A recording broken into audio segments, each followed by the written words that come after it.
Hello, everyone, to another Eat Speak podcast, the most delicious podcast in the Metroplex. I'm Bud Kennedy. And Steve Wilson. It is Felipe Armenta is our guest. It is Colonial golf season this week. It is Fort Worth Zoo season when everyone goes. Everyone wants to know about the new restaurant by the Fort Worth Zoo called Maria's Mexican Kitchen. And that's why our guest today is Felipe Armenta. Hello, Felipe. Hi. How you doing? Is it Felipe or Felipe? Would you rather be? Either or. I go by both. My dad, Felipe, and my mom used to call me Felipe. So, well, and it's all about your dad and mom, and that's what we want to talk about now because Maria's is a tribute to your mom. People have been to your restaurants around Fort Worth.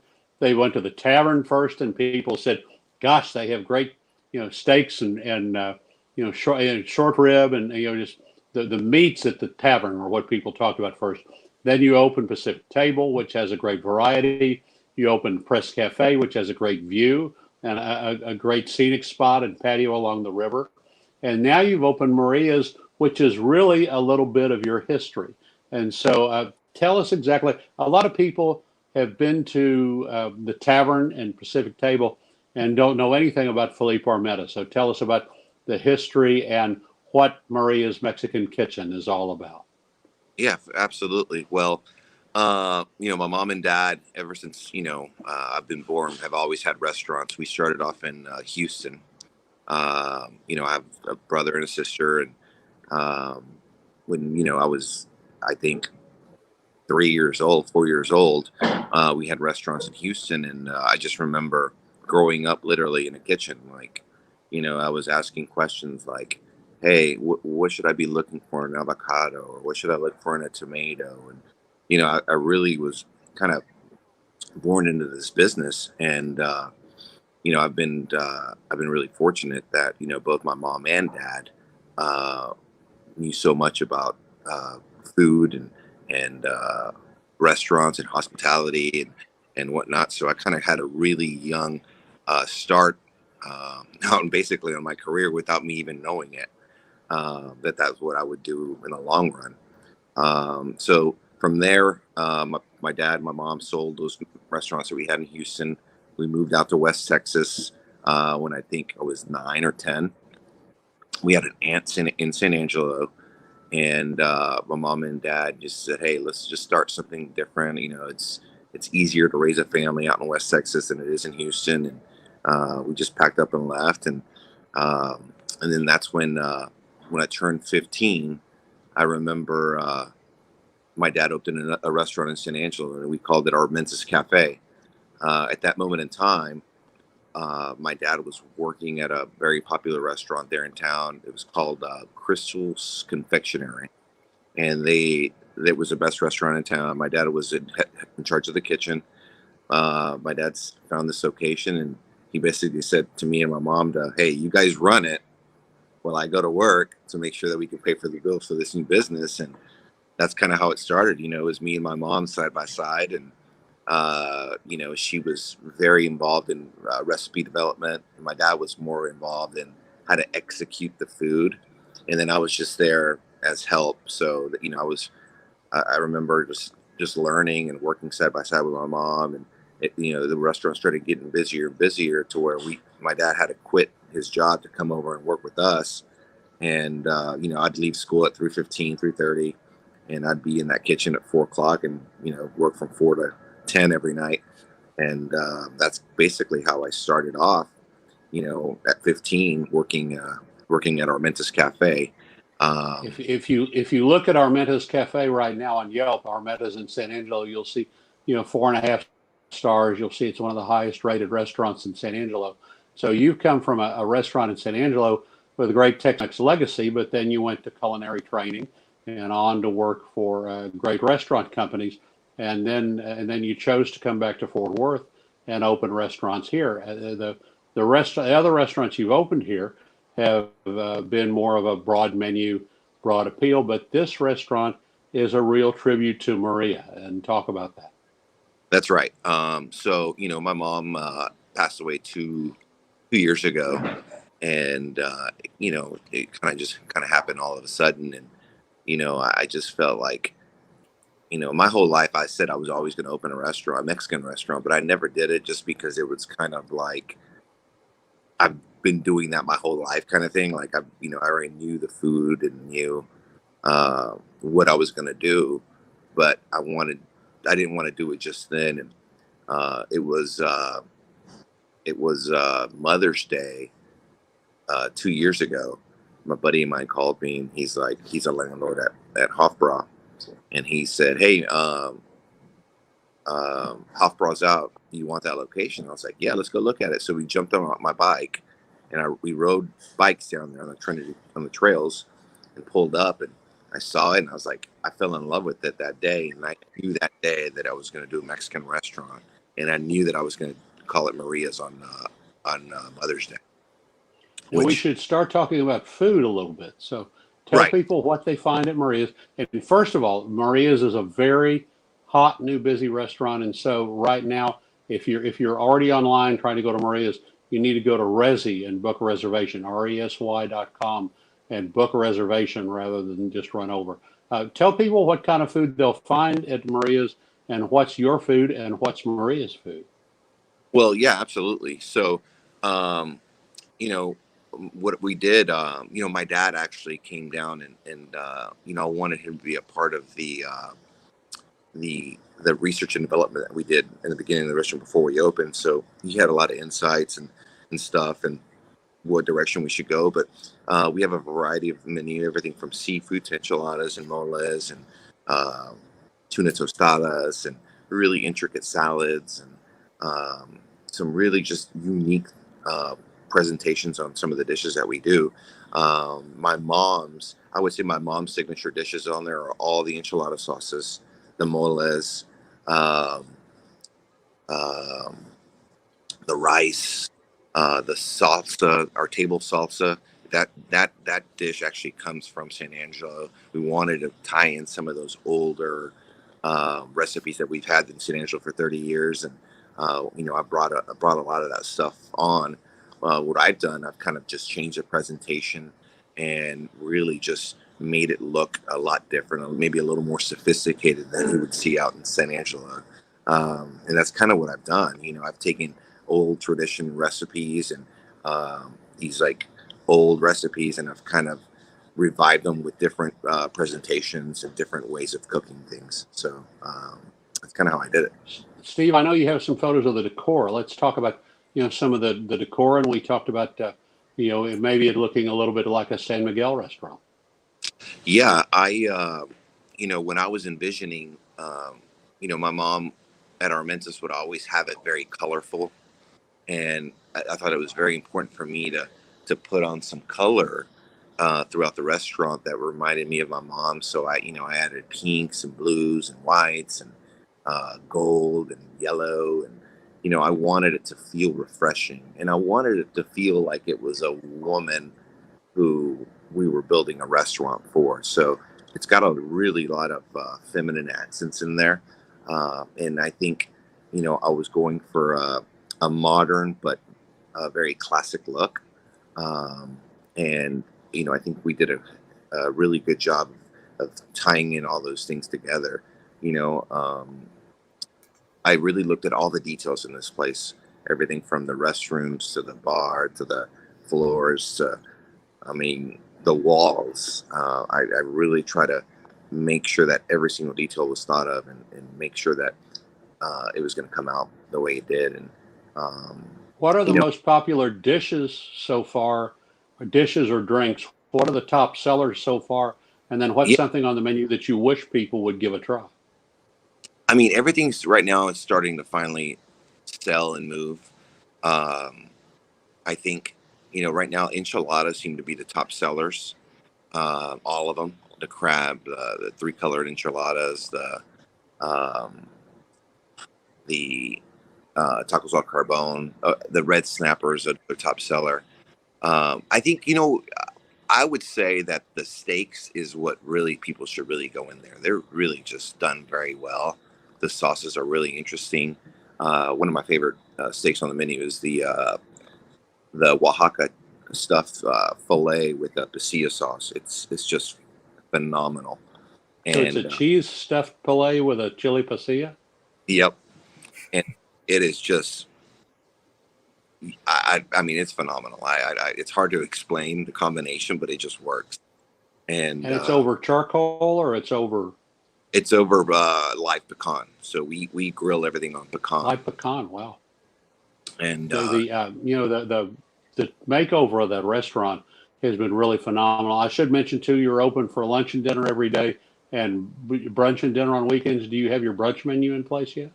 not yet. We're still trying to obviously with staffing issues, still trying to button down a day when we're going to open for brunch. But it should be coming up. I'm thinking the next 2 weeks for sure we should be open for brunch. The makeover of the Hofbrau was pretty phenomenal. You expanded that Hofbrau patio. Steve, I know you don't have my photo of that, but the patio that was on the side of Hofbrau, there was a shady tree-lined patio, and you extended that the length of the property. So it stretches from the side of Maria's out front almost to University Drive. It's this large margarita patio now.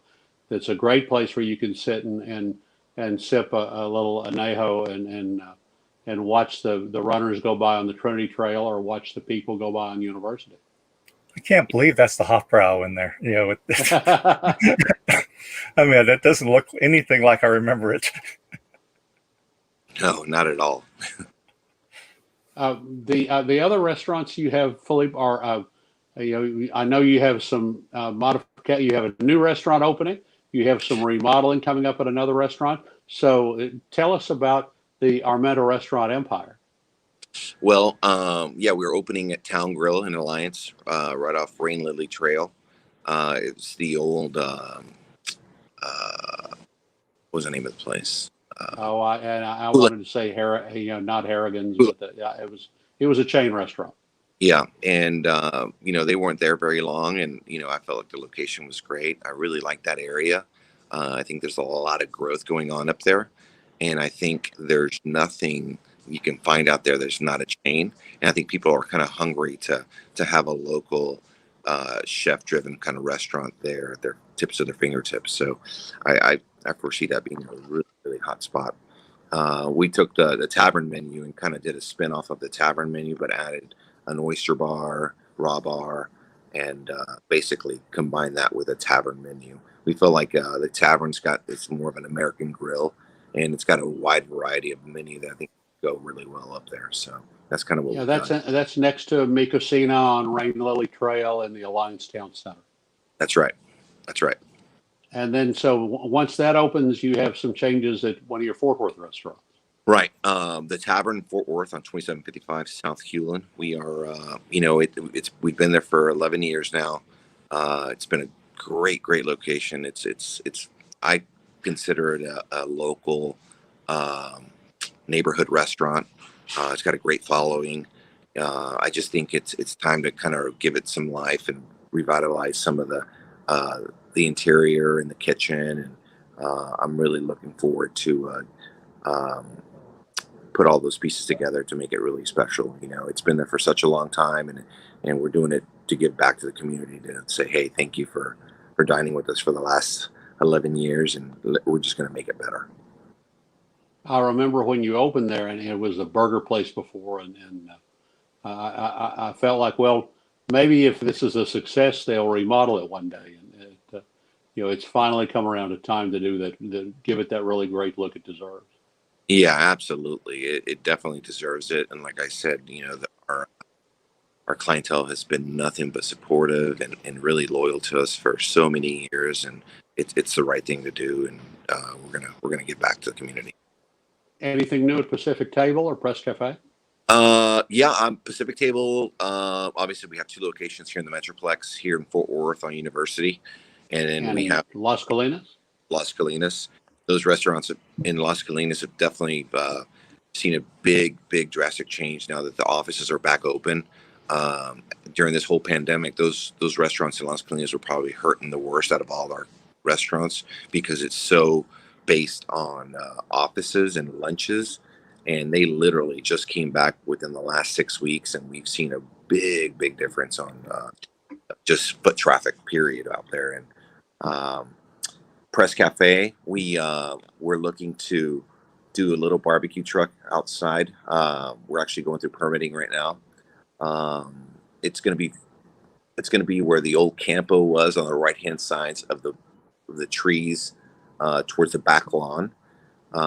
It's going to be an extension of Press. We're calling it Press Barbecue.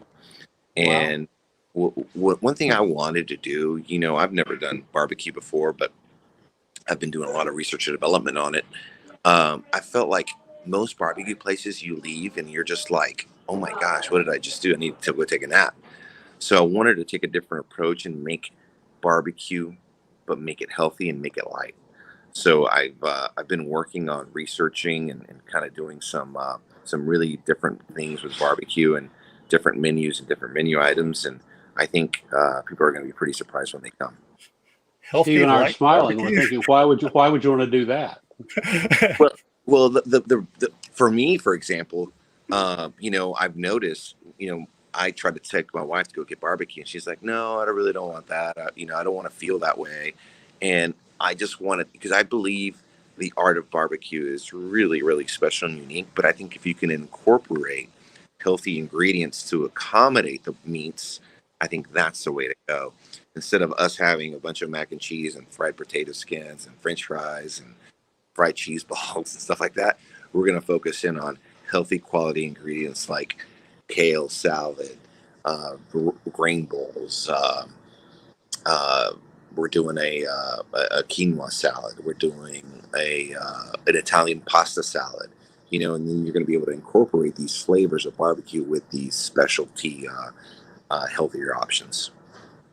Well, some of the new successful places are doing, smoked chicken salads and things like that, and are doing, a little bit of a different touch. It is all about whether you have, good meats, which I know you have good meats in all your restaurants. And I would say that having, natural sauces is a big part of it to try to stay out of the, the binders and the art of the, sweeteners, and have a good fresh sauces and good meats, and then you can take it from there and blend it with the ingredients. So. Well, that being said, there is another thing I've been working on for the last couple of months. We bought a ranch, and we're starting to raise our own cattle for our restaurants. We're doing a Wagyu Black Angus hybrid. And, eventually we're going to have this meat at all our businesses here in the metro. From your own ranch? Wow. Yeah, from our own ranch. I think we finally pinpointed the right hybrid cross. And, I've done a lot of research on it, and we're really happy with what we have. And I think it's going to be just phenomenal to be able to have this product in our restaurants. What do you plan to do from here? Where do you see your restaurants expanding or growing? We're looking at other markets in Texas. I think, we're looking at, Austin, San Antonio, Houston, Waco, Laredo. We're looking at Lubbock. We're looking at a variety of different locations. Where I'm actually looking at a location in Dallas right now, maybe to do a press cafe out there. Yeah. But yeah, we're looking to stay here in Texas and kind of just grow this thing and, just really have our presence here in Texas. We've talked about maybe going into maybe Oklahoma or Arkansas. But I think it'd be really smart, beneficial just to kind of just stay in Texas for now and kind of really just grow this. And of course, for those who don't, are you still part of the Cork and Pig in Irving and Midland, Odessa and San Angelo? Yeah. Yes, I have those restaurants as well. So I'm up to 12. Once Talon opens, I'll be up to 12 restaurants. Okay. I drove from, we were in Fort Davis last weekend. We drove by and we did stop in Odessa at a little Tex-Mex restaurant, but we considered stopping at Cork and Pig, and we looked at the menus and said, gosh, that's our Cork and Pig from Fort Worth and Midland and Odessa. So, yeah, same we're familiar places. We're looking to bring Cork and Pig back to the Metroplex again, and especially back to Fort Worth. So we're out there on the hunt right now, and we've had a couple of locations that are on the list, but nothing has been finalized just yet. Yeah. What do you think in general about the university corridor and people argue about whether their restaurants should be in Clear Fork or in University Park or in downtown or in Mule Alley in the stockyards. You stayed out of the stockyards. What do you think the strength is in Fort Worth right now? I think, a street that's, obviously University being close to TCU and the zoo. I think that's, to me, one of the prized possessions of Fort Worth real estate. I love the Clear Fork area. I love, being on the river. Fort Worth is just growing so much. And I think, I've always said this, that I feel like right in between University and where Clear Fork is in Hewlin, I think that's really the center of Fort Worth. And I think it's going to continue to grow, and grow.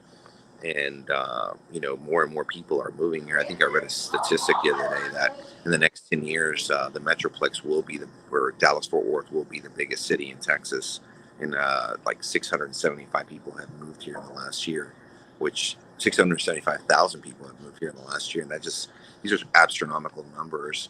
And I think if we can continue to have good places for people to go, it'll continue to grow. And, we've just been really blessed and fortunate of being able to be here in Fort Worth and make it our hub. Steve, I've been asking all the questions here. We're talking to a West Texas rancher who's raising his own meat for his Fort Worth restaurants now. It's from a little restaurateur to a West Texas rancher. Do you have any comments or questions? You've been to some of his places.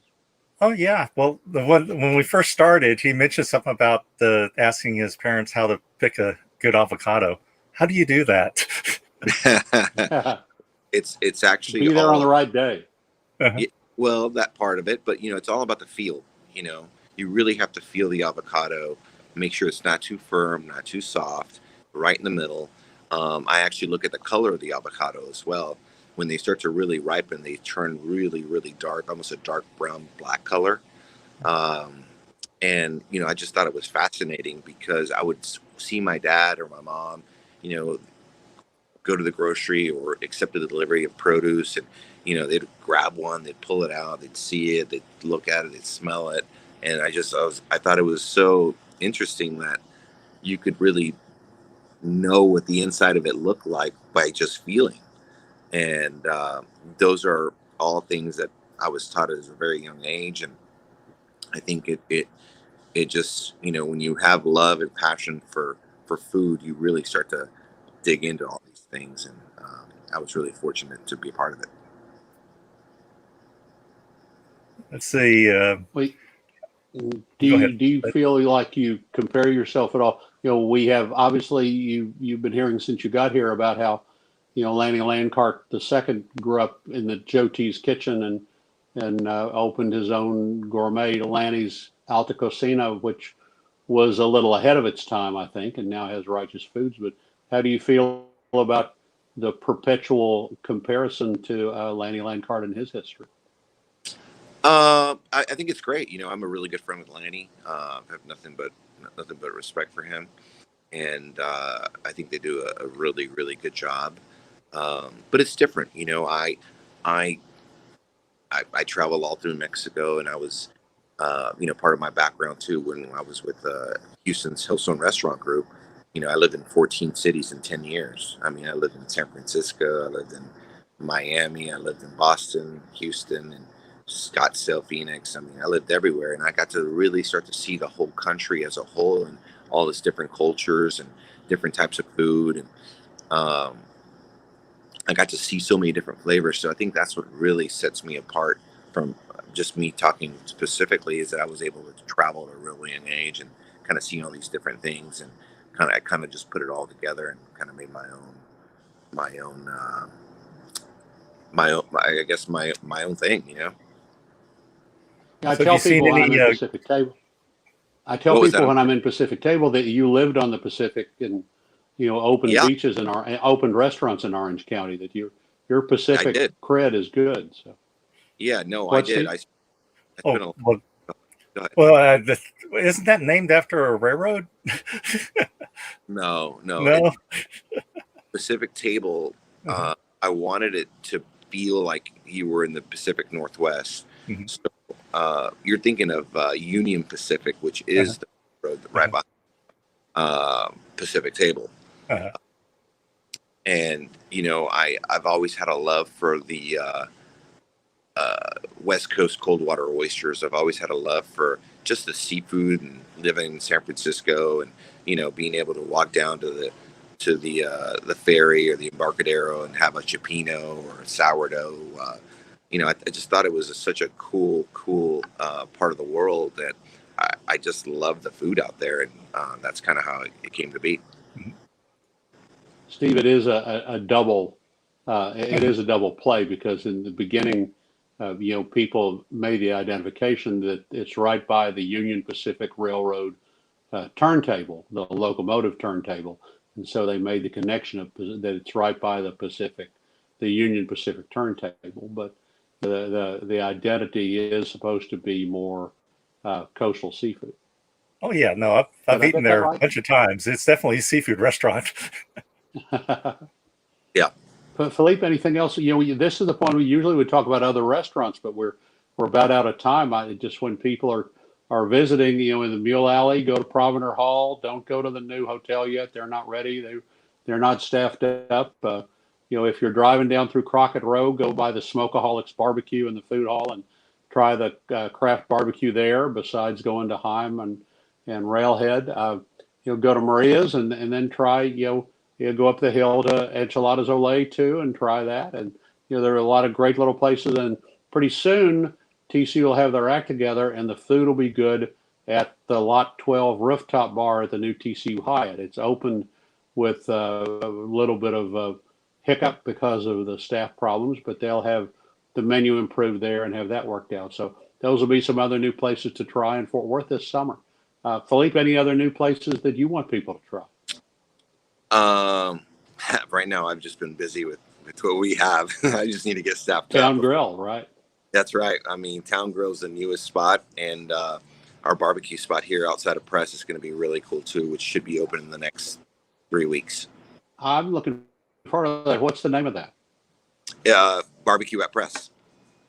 That is going to be that. We're breaking news here, Steve. I don't think we've had anything about that. So Yeah, with healthy barbecue. That's right. Barbecue at Press with a different take on sides. So we'll see how that comes up. Well, thank you for telling us all about the far-flung Armenta restaurant empire, and most of all, thank you for telling us about the sauces and dishes and the pride you have in Maria's Mexican Kitchen. We see that every trip. Until next time, until next Eat Speak podcast, I'm Bud Kennedy. And Steve Wilson. Thank you so much.